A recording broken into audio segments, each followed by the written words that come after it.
A man changes his Wi-Fi password, and his neighbor calls 911 on him.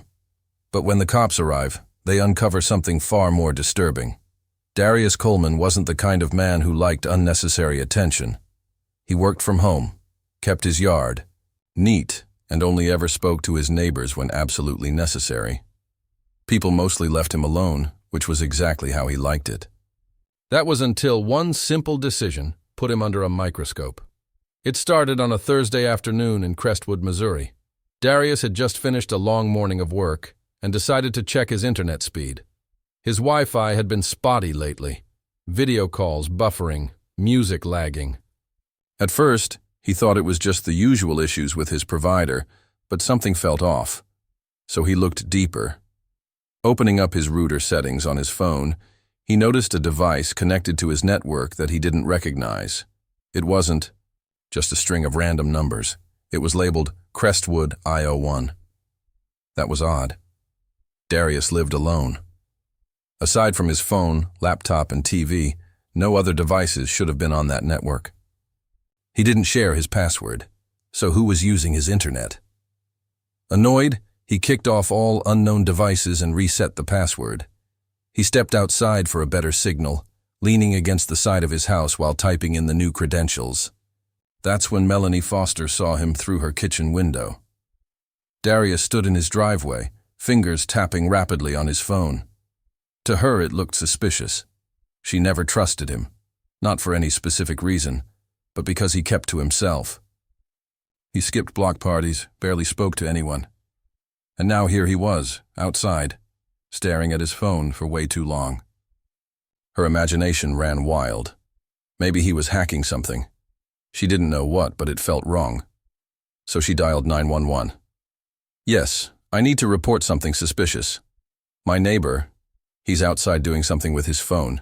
It just doesn't seem right. Can you send someone to check it out? The dispatcher asked questions, but Melanie didn't have answers. She just kept repeating, he's up to something. I just know it. Meanwhile, Darius had no idea his quiet afternoon was about to become a full-blown investigation. When he heard the sirens, he barely noticed at first. But then a squad car slowed and stopped in front of his house. 2 officers stepped out. Detective Louis Navarro, tall and broad-shouldered, and Officer Bell Carter, compact but sharp-eyed. Darius sighed. Here we go. He didn't move as they approached. Sir, Navarro called out, we got a call about some suspicious activity. Can you tell us what you're doing? Darius frowned. Suspicious? He was standing in his own driveway. I'm changing my Wi-Fi password, he said calmly, though confused. He knew how quickly situations like this could escalate. Do you live here? Navarro asked. Darius almost laughed. His car was in the driveway. His name was on the mailbox. Yeah. I've lived here for 3 years. Before Navarro could reply, a voice rang out from across the street.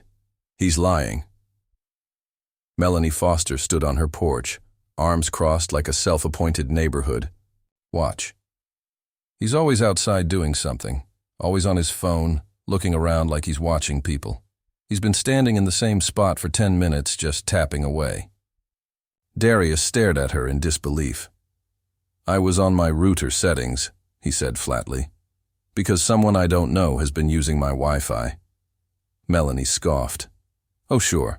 And I'm supposed to believe that? Navarro turned to her.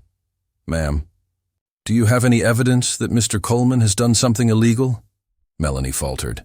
I don't know. I just think you should check. Navarro sighed and turned back to Darius. Sir, would you mind if we took a quick look at your router settings? Just to clear this up. Darius clenched his jaw. He shouldn't have to prove anything. But he also knew how fast these things could go south. Fine, he muttered. He unlocked his phone and handed it over. Here, take a look. Navarro studied the connected devices, and then his expression changed. There it was again, Crestwood IO1. Who owns that device? He asked. Not me, Darius replied. Officer Carter stepped forward. So, Someone's been using your Wi-Fi without permission? Darius nodded. And I don't think they were just stealing internet. Look at the connection logs. It's been active non-stop. Someone's been watching. Navarro's posture shifted. This wasn't just a neighbor misunderstanding anymore. Melanie, still on her porch, suddenly looked unsure. Wait, what do you mean watching? Darius turned to her, voice cold. I mean, someone has been spying, and they might be watching all of us. The real question is, who? Silence fell over the yard. Melanie, who had been so sure she was in the right, now looked rattled. Navarro straightened up. All right, he said, more serious now. Let's get inside. I want to see exactly what we're dealing with. Darius led them inside. He was still simmering with frustration. He hadn't done anything wrong, yet. Here he was, being treated like a suspect. Melanie hesitated, then followed. Something told her she needed to know what was really happening. Inside, Darius mirrored the router settings onto his laptop screen. The device was still there. Crestwood IO1, connected and active. Can you see what kind of device it is? Carter asked.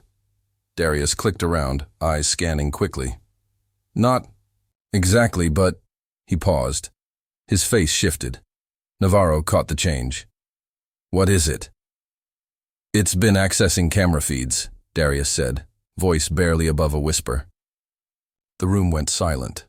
Melanie blinked. I don't understand. What camera feeds? Mine, Darius replied. He turned the laptop toward them. My home security cameras. Someone's been logging in, watching my live feeds. Carter's eyes narrowed. You're saying someone has been spying on you through your own system? Darius nodded. Exactly. But then his face dropped even further. He kept scrolling, his fingers trembling. This isn't just my cameras. He pointed to the screen. My system flagged multiple IPs. Some of them are mine, but others, different homes, different networks. Navarro leaned in. What do you mean? Darius looked up, face pale. Whoever this is, they're not just watching me. They've been watching the whole neighborhood. They're not just watching me. They're watching other people in the neighborhood. Melanie took a step back, shaking her head. No, that can't be right. Darius turned to her. You sure about that? He clicked another log. A new feed opened. A dimly lit hallway appeared. Then a living room. Then a bedroom. Melanie gasped. Wait, that's... Darius didn't even have to ask. He recognized it immediately. It was her house. She stumbled backward, pressing a hand to her mouth. Navarro's voice was sharp. How the hell is this happening? Darius gritted his teeth. If I had to guess, someone in the neighborhood set up a fake network, a Wi-Fi signal that looks like a normal connection. People connect without knowing, and once they do, their devices get compromised. Carter's face darkened. You mean a man-in-the-middle attack? Darius nodded. Exactly. Melanie's voice shook. So you're saying someone's been watching me? My family? Darius met her eyes. That's exactly what I'm saying. She sank into a chair, hands trembling. Oh my God. Navarro's jaw tightened. We need to figure out who's behind this, and fast. But none of them knew the person responsible was much closer than they thought. Detective Navarro pulled out his radio and called in cybercrime support. This is bigger than we thought, he muttered to Carter. If someone's running a surveillance network, they're not just invading privacy. They're committing a felony. Carter nodded. And if we don't stop them now, who knows how far they've already gone. Darius, still at his laptop, was already digging deeper. He wasn't a hacker, but he knew enough about network security to trace where the data was being sent. He opened the IP logs and froze. Wait, this can't be right. Navarro looked up. What? Darius turned the laptop screen toward them. The data isn't going to some random server. It's being sent to an address right here, in the neighborhood. Melanie's eyes widened. You mean someone close by is behind this? Darius nodded. It's coming from a house just a few doors down. Navarro's expression darkened. Can you pinpoint exactly which one? Darius worked quickly, cross-referencing timestamps and signal strength. Within minutes, he had a match. His stomach dropped. He recognized the address. So did Melanie. No, she whispered, shaking her head. That's... Darius cut her off, his voice cold. That's Brandon's house. Brandon Foster, Melanie's nephew. A 22-year-old college student who had moved in with her just a few months ago. Quiet, always on his computer, barely socialized. Now suddenly, everything started to make sense. Melanie's face went pale. No, that doesn't make any sense. Brandon isn't... He wouldn't. Carter stepped in. We need to talk to him. Now. Melanie hesitated. She didn't want to believe it. But deep down, something in her gut told her it was true. I'll take you to him, she murmured. Darius stood. I'm coming too. Navarro gave him a sharp look. No, you stay here. Let us handle this. Darius clenched his jaw. He hated sitting back when he was the one who uncovered everything, but he knew pushing wouldn't help. Fine, he muttered. But you'd better get the truth out of him. But the truth was worse than they imagined. Melanie's hands shook as she led Navarro and Carter down the street. Every step felt heavier. Brandon, the kid she'd helped through school, taken in like her own. He couldn't be behind this. And yet, deep down, a voice whispered, what if he is? She opened the front door.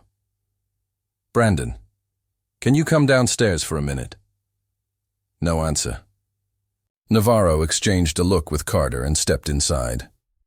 We're going up. Melanie didn't argue. She just wrapped her arms around herself and followed. They climbed the stairs. Brandon's bedroom door was shut. No sounds inside. Navarro knocked hard. Brandon, this is the police. We need to talk. Still nothing. Then, the scrape of a chair, footsteps. Carter's hand hovered over her gun. Open the door. Now. Slowly, the knob turned. The door creaked open. Brandon Foster stood there, eyes wide, hands fidgeting. What's going on? He asked, voice tight. Navarro studied him. We have reason to believe you've been accessing private security cameras in the neighborhood. You want to explain that? Brandon barely flinched, but his fingers curled, like gripping something invisible. What? That's crazy. I don't know what you're talking about. Carter narrowed her eyes. Mind if we check your laptop? His jaw tensed. You don't have a warrant. Navarro stepped forward. We can get one. But right now, we're giving you a chance to tell us the truth, before this gets worse. A long pause. Then Brandon exhaled. Look, I wasn't doing anything illegal, okay? Navarro cut him off. Then why is your IP linked to a network breach involving multiple homes? Brandon froze. Melanie's voice broke. Brandon, please, tell me you're not involved in this. His eyes met hers. For the first time, his mask cracked. I didn't mean for it to go this far, he muttered. It started as a joke. I wanted to see if I could get into someone's Wi-Fi. Just to mess with them. Navarro's voice was sharp. So you admit you hacked into the network? Brandon hesitated, then nodded. Melanie's breath caught. Brandon continued, faster now. It was supposed to be a prank, but then I saw the security cameras, and I got curious. Carter's voice hardened. Curious? Or obsessed? Brandon didn't answer. Navarro's patience ran out. How many people have you watched? Silence. Then softly, I don't know. Melanie staggered back. Oh my God. Brandon looked at her. Real regret flickered across his face. I swear I wasn't hurting anyone. Navarro didn't let him finish. Brandon. Foster, you're under arrest for unauthorized access of a computer network and unlawful surveillance. Brandon went pale. Wait, no, Carter pulled out her cuffs. Melanie turned away, tears filling her eyes. Darius had been right all along, and she had called the cops on him, while the real danger had been under her roof the whole time. But it wasn't over yet. Brandon didn't resist. He stood there, wrists bound, staring at the floor as Navarro read him his rights. Melanie couldn't even look at him. Her nephew, the boy she had fed, supported, trusted, had violated the privacy of their entire community. Navarro guided Brandon to the door. Before stepping out, he turned to Darius, who had been watching from the sidewalk. You were right, Navarro said. If you hadn't caught this, we might never have known. Darius didn't respond at first. He exhaled slowly, looking between Brandon and Melanie. Then finally, he spoke. You know what's crazy? His voice was calm, but carried weight. I was out here minding my business, changing my own Wi-Fi password, and somehow I was the one who got the cops called on me. Melanie flinched. There was no defense. I was wrong, she murmured. I made an assumption, and it was completely unfair. Darius let that hang in the air. Then, shaking his head, he turned toward his house. I don't need an apology, he said over his shoulder. Just do better. And with that, he went inside. Navarro and Carter exchanged a look, then led Brandon to the patrol car. Melanie stayed behind, standing alone in the middle of the street. The truth had been in front of her all along, but she'd been too busy looking in the wrong direction. That mistake would haunt her for a long time. Assumptions have consequences. Jumping to conclusions, especially when fueled by bias, can ruin innocent lives, while the real threat goes unnoticed. Instead of judging without evidence, pause, observe, listen. The truth may not be what you expect, and if this story opened your eyes, share it. Someone else might need to hear this lesson today.